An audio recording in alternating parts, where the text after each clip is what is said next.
You're listening to the Fierce Fatty Podcast, episode 111. We're talking about before and after pictures today. Let's do it.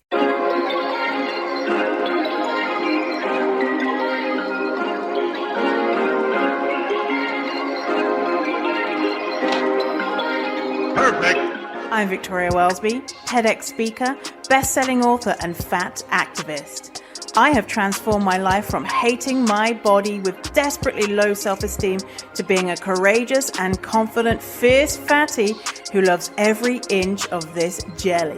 Society teaches us living in a fat body is bad, but what if we spent less time, money, and energy on the pursuit of thinness and instead focused on the things that actually matter, like if pineapple on pizza should be outlawed, or if the mullet was the greatest haircut of the 20th century.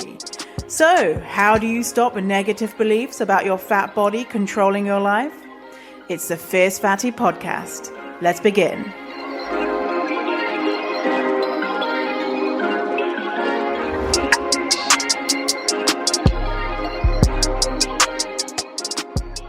Hey, fatty, you're so fine, you blow my mind. Hey, fatty.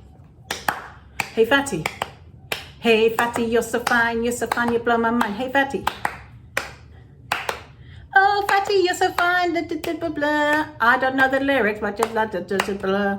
Hey, you know one of the greatest lyrics, I think, of all time? Baja Boys, Who Let the Dogs Out. Let's go Fluffy, let's go Scruffy, let's go Euphy infested mongrel.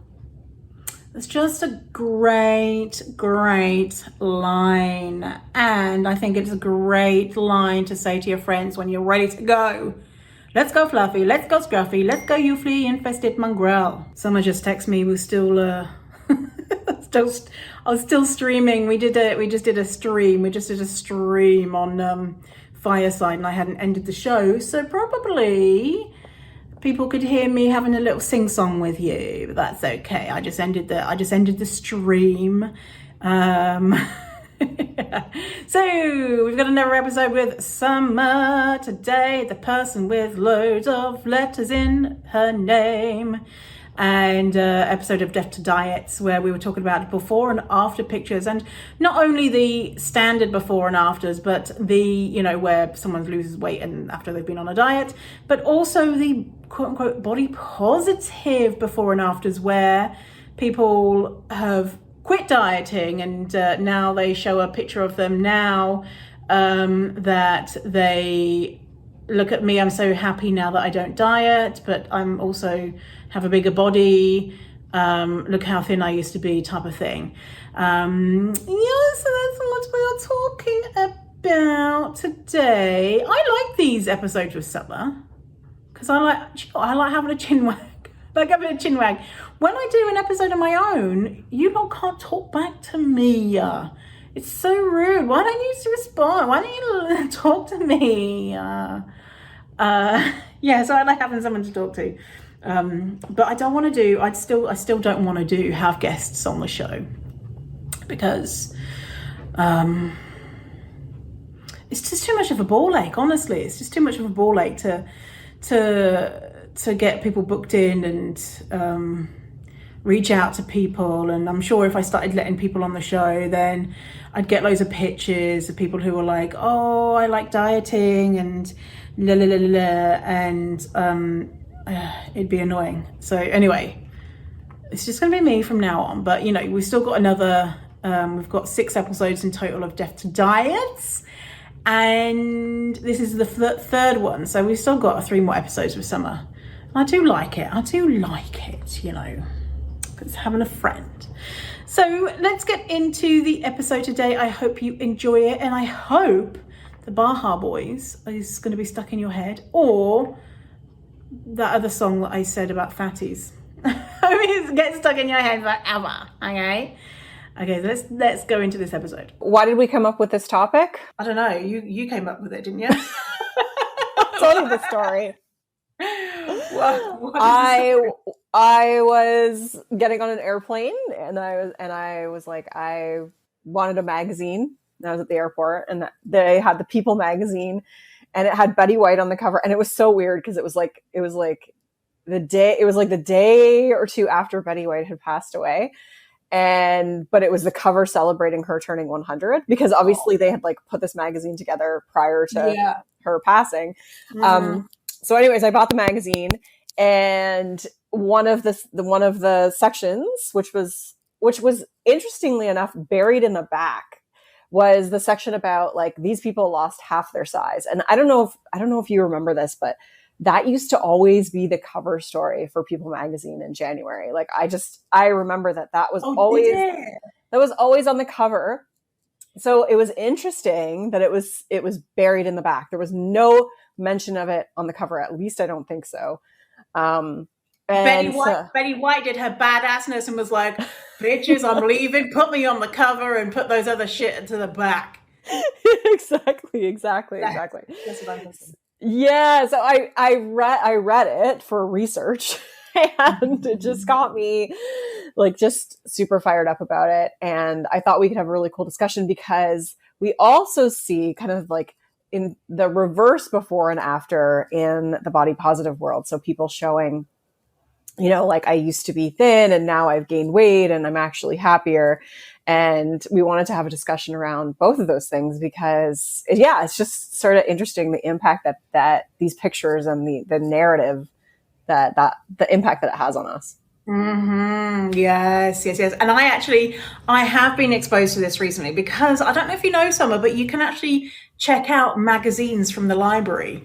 And so I was like, do you know what? I'm going to look at some really trashy magazines, because I haven't looked at them in years, and you don't have to pay for them. So I was like, let's look at this one. Gay Times. Yes, please. Fishing Weekly. So I just like skimming lots of different magazines, and that I did see that stuff. And I used to love before and after pictures. That would be my favorite thing.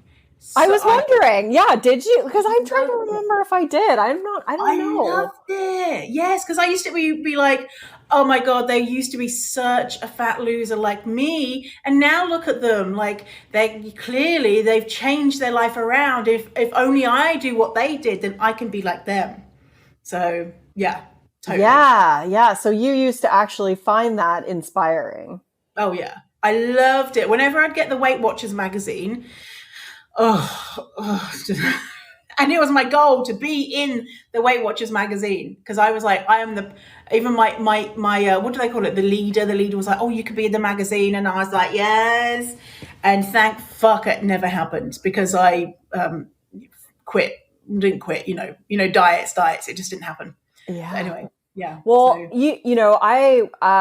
I worked as a nutritionist like 12 years ago, or 12 years ago.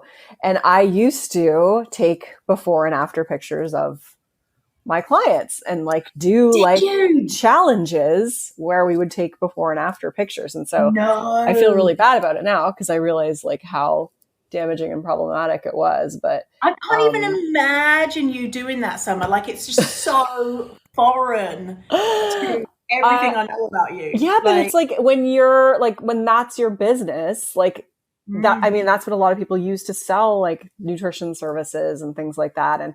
And the kind of like dirty behind the scenes of it is like, you realize that clients don't actually stay that way, that it's like, it's a yo-yo cycle. And so, thankfully I had my own like awakening with it that then allowed me to, make amends, hopefully, and move away from that. But definitely, I absolutely was guilty of that, because I was so in it myself in terms of thinking that like, well, this is, I'm helping people get healthy and I'm helping them be confident and all this stuff. But the reality is like, I would say the vast majority of them still struggled with food, still hated themselves, and ended up gaining weight back. Like, it was never permanent. So what did you, when you were taking those photos, you mentioned, it was temporary, that weight loss. Did you know that at the time? Or were you like, that's it, now they've started their life and they're going to be amazing? Yeah, no, I was like, and they just need to keep doing it. And like, and it, so that that's why I empathize with people in this industry, because I think if you don't know better, you don't know better. Right. Which is why, like, I don't like to kind of shame individuals. Like I prefer to just call out the overall issue, because Like I was in that frame of mind where I was like, oh no, like, and I was doing it from like the health perspective. And, even like I pulled out some of the quotes from like the People magazine I read where it's like, no, we're not using diets. Like my slogan was like, it was like something around no, like it was a non-dieting slogan. Like I can't remember exactly what it was. My in-laws had a postcard, one of my old marketing postcards from when my nutrition business, they had it like I found one in their basement, and I saw the slogan and I was like, oh my God, like I used to say that. Like I shouldn't even remember, but and that's the same thing that was kind of being, some of the stuff that was being echoed in this People magazine was that it was like, one of them was like, I swapped fad diets for counting macronutrients. And like, you have to get rid of it. I was like, yeah, it's like, I swapped fad diets for another fad diet, but I don't believe it's a fad diet. What? Yeah. Or like, it was like, you have to lose a diet mentality. And this person was doing like what's deemed like a very restrictive diet. I won't mention which one, but I was like, what? Oh my God. It's so funny, like, the mind trickery that we do. And even, you saying that, you were saying it's a non-diet thing. You were ahead of your time, Summer, because, all the diets are doing it now. But if you were saying like, I'm a non-diet diet all of those years ago, then I mean, you were on the pulse. You were doing it. Well, hopefully they'll find their way out like I did. Yeah. I was an early adopter of getting out of that garbage, but it was, it's like, it's interesting to reflect back on it and just realize like, I feel really bad. Like I hope I've been able to, Oh yeah. I mean, you've like paid your penance. Oh my God, like 100 times over. It's just so interesting to think about the way that we were thinking back then. And I found a note, because I like keeping notes, in the notes app, I like keeping notes, and I've got notes back to 2013 or something. And so I looked for a search for a word. I can't remember what it was, like health or something. Yeah. Cause I was looking for health at every size in my notes. And I had written this thing to myself about, what negative thoughts and beliefs do I have about myself? And one of my negative thoughts or beliefs was, I will never be thin. And then I wrote myself like a pep talk of, oh my God, yes, you are going to be thin. I mean, come on, you're going to be so thin, and you're going to work out every single day, and people are going to say, how do you do it? And you're going to be like, it's so effortless. And I was like talking about how healthy I was. And I was like, working out every day, like walking around with a six-pack, like what the heck? I couldn't even remember that I wrote that, and I was thinking like that. I was like really trying to positive, manifest being thin. Yeah. And it was only like, I don't know, 7 years ago or something that I was thinking like that. Wow. Which is bananas to me. Yeah. And I thought I was like, I probably thought I was body positive at the time. So anyway. Yeah. It's so funny. Yeah. Right. It's like, it gets all muddled. I mean, it gets co-opted and muddled, and we convince ourselves of things just to convince ourselves of things. Yeah, we have to. So we both asked our audiences, what do you think of weight loss before and after pictures? I've got my results here. And I said, do you love them or do you hate them? And 13% said love and 87% said hate. So what do you think of weight loss before and after pictures? 13% said love, 87% said hate. And then a couple of people messaged me saying, oops, I said love, but I meant to say hate. So we can presume that number's a little bit lower than 13%. Let's say 10%. And I really get that kind of the love thing of seeing the before and after pictures. It feels so intoxicating, especially if you're new to this stuff, because like I mentioned at the beginning, I just would feel so inspired by seeing these everyday people, what I would see as them changing their lives. But the reality is probably very different, isn't it, Summer? Yeah, absolutely. It's kind of like it's one season of their life. And I think we all know that there's like the after, and then like what happens after that, what happens like 2 years after that, what happens 5 years after that. And I think you and I both know that the majority of people blame it on themselves. They're like, well, I just didn't try hard enough, or, I didn't have enough willpower. And the reality is that like none of those things are true. Your body was just legitimately trying to keep you alive, and that you weren't meant to be like on that diet, which is how I felt like, which is how I feel when I see these images of these people in this magazine. And I'm like, they tell this story and the narrative is like, the words they use are like, I finally love myself. It's like Christmas morning, like, all, you know, like the you know, and it sells that idea. And I almost feel bad. Like, I don't want to pity people, but I'm kind of like, oh, like, what's that going to look like in 2 years or 3 years? And you've been featured in this magazine. Like, you were like the poster child for success. It's like, how much more damaging is that to you if your body can't sustain that? Like, if, you know, which majority of our bodies can't without maintaining, you know, disordered behaviors, which for the most part, like, our body's going to fight back against. Yeah, that's such a good point about, you know, they've been in a magazine and how much shame they probably feel after, because, you know, the after, the before and after, the after when, you know, 95% plus of those people are now bigger than their before picture. And like, that must feel like shit. Yeah. My camera just went off. That must feel really, really bad. And, yeah, it makes me thankful that when I was doing all that dieting stuff, there wasn't, you know, I didn't have social media and all that type of stuff. But I was still a massive bell end about it and told everyone about the fact that I was losing weight and I was such a good person. So, you know. Yeah. Well, yeah. I mean, that's like what you're supposed to do, right? Like, share with other people, stay accountable. Yeah. And I wonder, like, when I see before and afters, instead of being like, oh my God, I love it, I'm just like you, I have such deep compassion for that person, because I just think exactly what you said. What are they going to be feeling like in 2, 3, 4, 5 years? Because it's probably going to be a lot of shame, and, you know, hopefully they found another way. But so it's kind of like hoping for them that maybe this is the kind of final straw before they find fat positivity and anti-diet and all that type of stuff.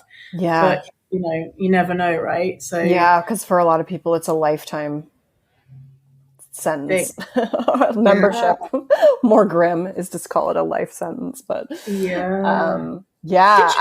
Summer, when you were taking the before and after pictures, because you know, before and after pictures, the before, the person's like, oh, you know, like, looks sad. Grey clothes with holes in, like they're covered in shit stains, like they haven't brushed their hair in 3 weeks. They've got bits of straw coming out of their hair, and, you know, they've got shit in their eyes and they're dribbling and stuff. And then the after picture, they've got, you know, full makeup and all that type of stuff, and probably posed and probably photoshopped. Would you ever, like, in the first picture be like, you know, go on, stick your gut out a bit more? Or no. Mine weren't like that at all. Mine were like, you know, like, you look how you look, and then you look how you look. Like, I didn't curate those in any way. No. Oh, that's a shame. Because it was more, in my mind, it was more for them to see the difference. Versus like something to use as like a, you know, like a marketing a marketing thing. But, you know, social media wasn't really around much then, so thank goodness. Not in the way that it is now. And so if there was social media, maybe you'd have like a sack in the back that you'd bring out and be like, put on this like ugly sack and like this, you know, like on The Biggest Loser, and they would just make them wear really, like, I don't know where the fuck they get these things from. Like, really put this bronzer on. I'm just gonna like use the spray tanner on you in the after to like make you really like, I'm gonna like contour abs on your body. Make you look really toned. No. I know. And I like, for me personally, I'm trying to think like if I must have found before and afters inspiring, but I also feel like there was like a few years of time where I was just perpetually frustrated because like it didn't matter what I did, like my body wouldn't change anymore. And I feel like there was a point in time around there where I actually like, they made me feel even more inadequate because it was just a reminder of like, see, you can't do it. Like there's something defective in you. So, But now when I see them, like I'm more just like, oh, like I know what that's like. Like Yeah. I know what happens.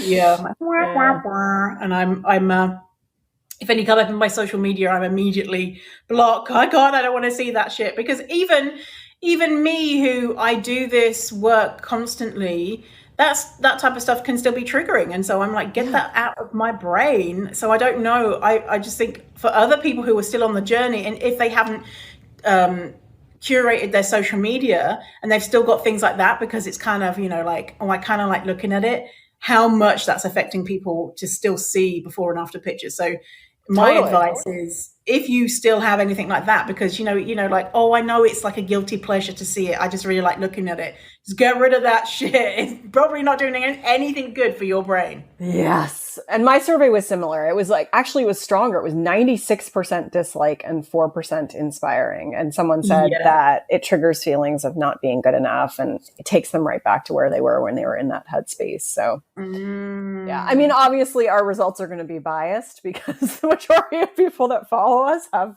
similar belief systems, but yeah. Because I was surprised, like 13% of mine said love. I was like, yeah, did you read the thing?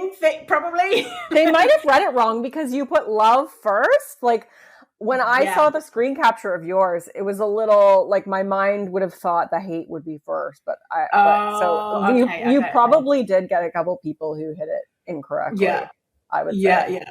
So so I think your results are probably the most accurate for our type of audience. But I think in the world in general, I think people probably be like 50-50 or even more that like him, right? I would think so. Yeah, there's like a whole like good for them like mentality. Like it's still seen as like an accomplishment. Like your body is an accomplishment, and So I unfortunately I would agree that it is probably skews more heavily towards people finding them inspiring. Unfortunately. And I've just realized that I look at celebrity before and after pictures of, here's a picture of a celebrity when they were 20 and here's a picture of them now that they're 40. I've just realized that I look at those pictures. Oh, what makes you do that? Shit, I don't know. Like I think I see it more as, oh, isn't it interesting how what the hell? I don't see those links. I don't think I've ever it's my Instagram feed, and so it would be like, oh, celebrities when they were 20 and celebrities when they're now, and it's like, oh, Helen Mirren is now 80 and look at her when she was 20. So it's kind of like, oh, look at what celebrities look like when they were young. And so okay. Yeah. That makes more sense. Yeah, that makes more good. I was like, oh my God, have I like discovered some like fucked up thing that No, I'm okay. Yeah. You're good. Should we talk about the opposite then? Like the pictures that we see that show the body positive before and afters, where someone was like, I was unhappy when I was thinner and now I've gained weight and I'm happier and more confident. Like, yeah. So what do you think of those? Yeah, but to begin with, when I was new to body positivity, I used to be like, yes, oh my God, this is amazing. And now I'm like a little bit more nuanced in my feelings about it of, what they're saying, if we take it on a kind of surface level, is I'm happy and it doesn't matter what I look like. Yeah. But there is still that message that's underneath there of, I used to have an asset, yet I wasn't happy. And now I don't have that asset, which is a thin body, and I've learned to be happy even though I'm missing an asset. So it's not breaking down the assumption that having a smaller body is inherently good. And so it needs to be, I think if people show them like before and after, when, I used to be really thin and now I was miserable, there needs to be a more of a dissection of, that's so interesting that I used to think that my body is an asset. And well, I don't know if they even had the dissection or the deeper look into it. I don't think they'd be posting the picture anyway. because No. then it's like, oh, I'm still presenting my body as a thing to be consumed in a way that's not maybe helpful. Yeah. Yeah. So again, I did a couple of those in the beginning. Love it. And they would get like so much engagement. And when I stopped doing those, engagement went down. And I think it's like, so I get why people do them, because they are more likely to like go viral, get more followers, like it sells the message. And so I get that as well. But why I stopped doing them like several years ago was because it was like this idea of like, body positivity needs to be about centering the most marginalized bodies. And like, as a straight size person, like me, like highlighting that narrative around my body, like doesn't really do anything for for the movement. Right. So like my own personal, like, awareness around that made me realize like, oh shit, like I don't want to do that anymore. And it was still putting the value in my body. It was still putting like, the identity and my value in how I looked. And I didn't want that to be the thing that like I was known for. I wanted it to be, the skills that I had and the perspectives that I had around this topic. So it was like, I think it was probably at least 5 years ago now that I like announced it on social media. Like, I will not be doing these pictures anymore. And here's what I've learned and here's why. And, yeah. Interesting. Yeah. And I wonder as well, how many people who are new to the idea of body positivity see in the before picture of the smaller bodied person, oh yeah, I'd like to look like that. And then they see the after of someone who is a higher weight, and they're like, fuck no. If that means that if I need to learn to, stop dieting and accept myself, it means I'm going to gain weight. Well, I'm not going to do it. And that's not always the outcome of intuitive eating or body acceptance. It's like there's a million different outcomes, right? And so, and I think as well, it would probably reinforce the message that accepting your body means that that's something that it means you have to give up, quote unquote, give up having your current body, and that's not always a reality. But it's complicated, right? It is complicated. And actually one thing that I really appreciated, somebody commented when I posted the survey, which the results of my survey were 71% of people disliked those and 29% found them inspiring. And so one person wrote, which I think captured the essence of like what we're saying really well. I used to like how it displayed joy that someone experiences in a larger body. However, that I feel now that can just be conveyed through the after, like just by showing like, your body, like, just having joy in your body instead of that narrative of like associating it with like a particular size change or anything like that. It's almost a language that we have learned to speak of body comparison. Even though we're out of diet culture, we still want to do the body comparison shots. Like we can't help it, because it's just such a language that we speak of. Consuming people's bodies. And my people said, when I said, what do you think of body positive before and afters that show weight gain? 36% said they love and 64% said that they hate. And the comments were, either way, they are conveying that there is a right or wrong way for a body to look. And it just feels like the same narrative that your body size is the most important thing. And the cultural idea of the before and after is still harmful. So all of this stuff that we're saying. I know. Yeah, go ahead. I was going to say, I think there's a difference between someone who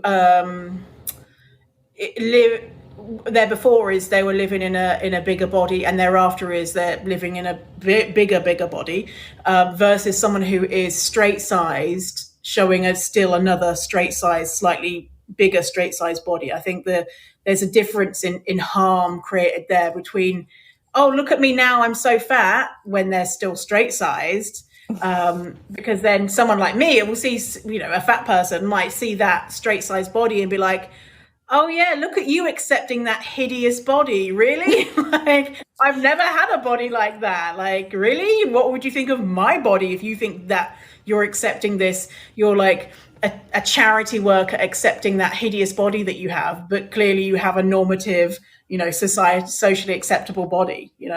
That's exactly what I was going to say. I feel like in a lot of cases, there's still some dysmorphia going on because it's like someone who's like a size 2 going to a size 4 or something. And they're like, Yeah.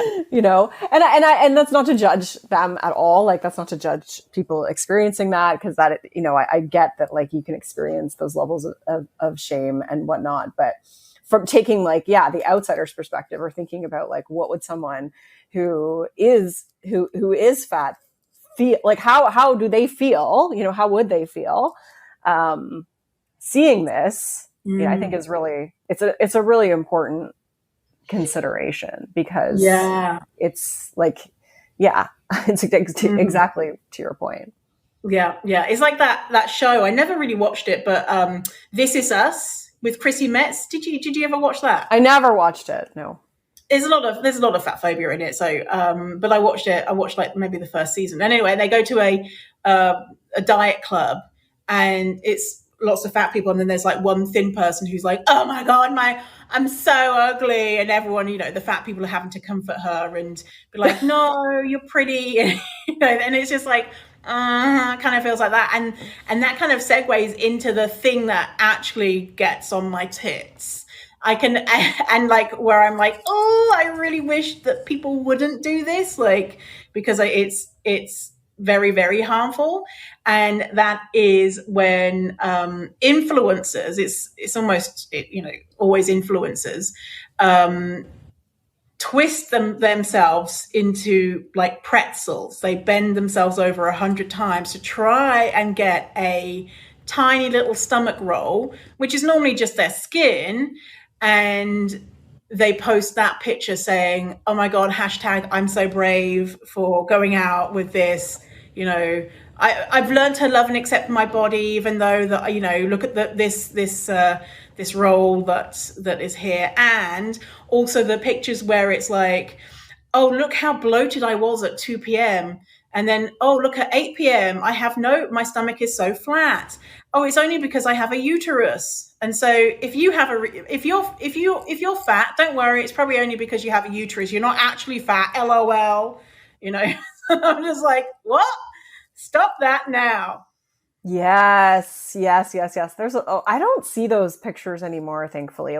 But I did a bit of research for a podcast episode I did recently where I looked up the hashtags. Like I went and searched the hashtags like body positivity and stuff like that. And I definitely still found a lot of some of the stuff. Yeah, there were actually, it made me really enraged actually. So. But I don't really follow that stuff anymore because it never really resonated with me much anyways, because I could see that you don't actually have a role if you have to create a role. Like if you have to bend over or you have to like squeeze your thigh to create cellulite and say like, you should love your cellulite. It's like, that's not. Yeah. But it keeps the focus on the body, which is my problem with the whole like mainstream body positivity thing anyways. But like, I mean, if you like that stuff, you like it. And it kind of, this all sort of reminded me of like, do you remember the body image movement? Like the woman from the body image movement from Australia? Yeah. And like the reason why like she became so popular was because she had that viral photo of like a reverse before and after. Like one of them was from when she was doing her like weight competition, like bodybuilding competition days, and then one after when she wasn't. Yeah. And like it was like it went viral. It was like news, like viewed like millions and millions of times. Yeah. And it's just so funny how I feel like maybe the times have changed since then, but it's just so funny how at the time, like, cause she was still straight sized, that it's like, oh my God, like straight sized woman, like accepts her body. And it's like, in like all these Yeah. news outlets. It's like, Yeah. what? Like, oh my God, you're so inspiring. And yeah. But it just speaks to how messed up the culture is, because it's like that is like so newsworthy. You know what I Yeah. mean? Like Yeah. And if she was fat, there's no way in hell any news coverage, or if the news coverage was, it'd be like, look at this person who used to be so healthy and now look, she's really let herself go. And so that would only work if you still had a thin body, but yes. a little bit chubby here and there in the right places, because we have to have like an hourglass figure, right? And yeah, that is so true. Yes. I remember when her movie came to Vancouver, didn't it? Did we go and watch that? Yeah. No. I did. I saw it at home, so I definitely didn't watch it in the theater. I think I was away or something, because I remember I was going to go with you, and yeah. But that is so true. And at that time, I didn't pick up on that. And I know, on my tits. I did. Mm-hmm. And I know someone like, I know there's another person that a similar thing, like, and they went viral, and it was like, got a book deal and like all this stuff.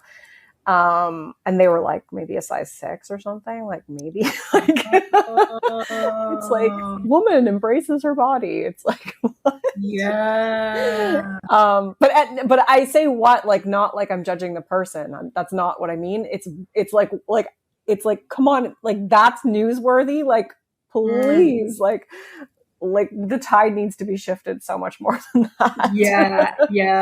It's almost like people that's all that society at the moment can take, right? Like a straight sized person who is not, buff, accepting themselves, that's like a good news story. But anything more, that would be seen as dangerous, because we're encouraging people to be-gluttons and whatever else people think that fatness represents. So I can kind of get it, why the media does that. Yeah. Because, well, if you think about the influencers, like with the most followers, they typically still really meet Eurocentric beauty standards. Like pretty faces, like white, like a lot of blonde hair, kind of skew like a little bit younger, and just have like, like still a straight size body, but more like not like the, stick thin or musculature, like ideal that you would see, that like you'd kind of typically think of when you think of the thin ideal. So but it's interesting when you start critiquing that stuff and you realize like, are we really changing the culture here, or are we just like kind of upholding the same thing, but like with 10 extra pounds or with like 20 extra pounds? And I think that's like, the more that you sort of get into this and the more that you kind of build that like, cultural awareness, the more that you start to see that it's just kind of the same old thing, but just packaged in a slightly different way. And again, it's like nothing against those people. I know they make a big difference in people's lives and whatnot, but and I think it's like how you curate your own feed too. Like I tend to follow people who are like have more of a social justice message as opposed to like love your body. Mm-hmm. Yeah. And I think about, I'm always on the fence about this, because I always, we need people who do the light and fluffy stuff, right? We need people who are doing the more quote unquote palatable stuff, because I mean, if it wasn't for those types of people, I probably wouldn't be here, because if I had seen people who had really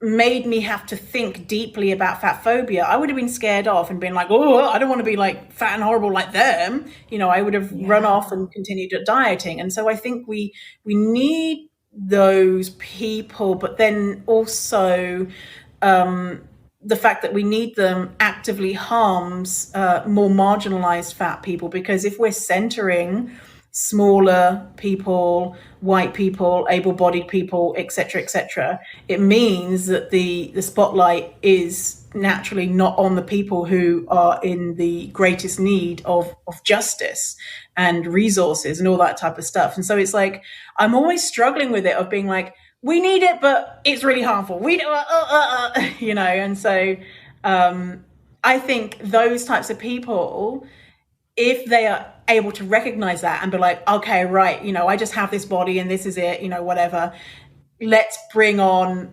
more diversity in my feed, and let's use my platform and my influence for to help people with more marginalized identities than myself. That would be amazing. That'd make me happy. Yes, yeah, I 100% see that. Yeah, like you need the gateway, body positivity because you're right. Like, and I'm sure, like, I'm trying to think back of my first kind of, entry into that space. Like, it probably was like someone like the body image movement woman who I can't remember her name. I think Taryn or something. Taryn Brumfitt. Yeah. So, like, it probably was because, it was like, oh, okay, like it was like safe. And then you start to kind of like, hopefully people sort of start to move along the spectrum and start to like see the, the real like social justice piece of it, and start to follow other people who are speaking more to the political side of it and how to actually, advocate and make change in the culture.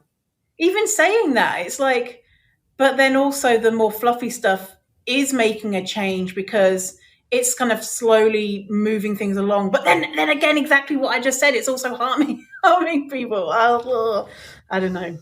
There's not a clean answer, right? No, like, because some people will argue that like, well, we just shouldn't be showing bodies, but it's like, but I think we need that too, because otherwise like the mainstream media controls the bodies that you see. So you need people who are also showing their body. Like, it's nuanced. And I think it's like, no one knows of one like right way to look at things, I think. And I think that people benefit from different things in their own journey. And you have to find what works for you and hopefully eventually get to one of us, Yes. And I really appreciate like the dietitians that I work with are exclusively thin people.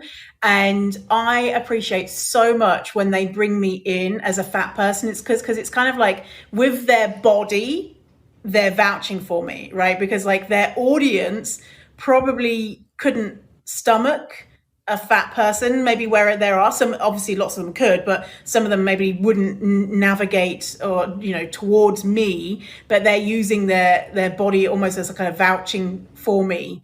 And I think that's an awesome, cool thing. And I really appreciate it. And it's the right thing to do. Yeah.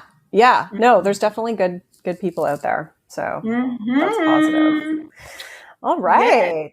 Good conversation. Anything else? I feel like we talked about everything we wanted to talk about. No, you know what? I really like talking to you, Sama. I really like having our little episodes. So where can people find you?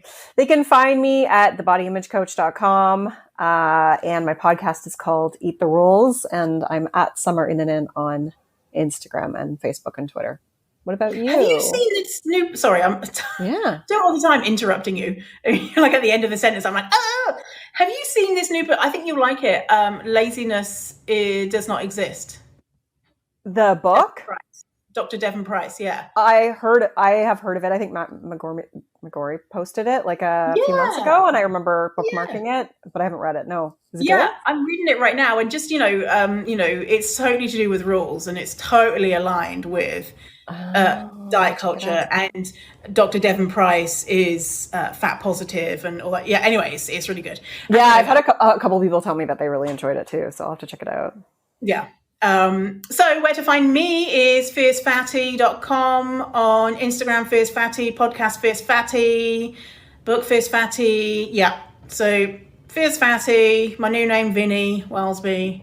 Well, thank you for hanging out with us today. Yeah. Thanks for the chat, Summer. Yeah, let us know what you think, and we'll be back for another episode soon. Yeah, in a couple of weeks. All right. Rock on. See you later.